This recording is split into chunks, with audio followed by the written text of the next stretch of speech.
Newly obtained public records show what North Charleston police failed to document after responding to a child welfare call. That call later ended with the child's death. Former North Charleston PD officer Seth Worrell is charged with misconduct in office and failure to report child abuse. The charges and these new details follow the June 18th death of an 11-month-old baby who officials say was found inside of an insect-infested apartment in North Charleston. Live 5's investigative reporter Emily Johnson joins us now to break down this disturbing case. Emily?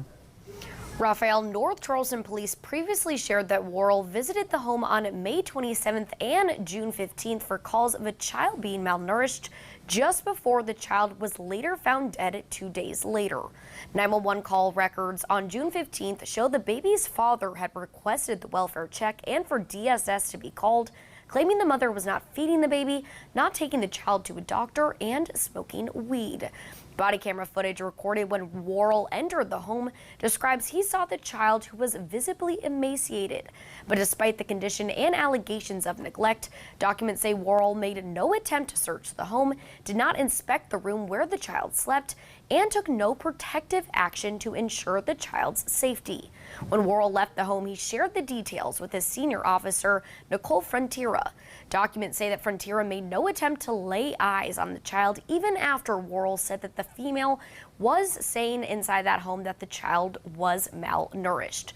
The North Charleston Police Department found Officer Frontiera in compliance with department standards, but the last sentence in this incident report states, quote, "I would like to point out that if these officers responded properly to conduct a welfare check or even called DSS on behalf of the father, but the rest and remainder of that sentence was redacted by police."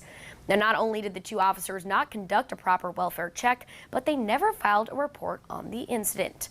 The North Charleston Police Department says that they respectfully decline commenting on this situation at the time. At the First Alert Desk, I'm Emily Johnson. Back to you.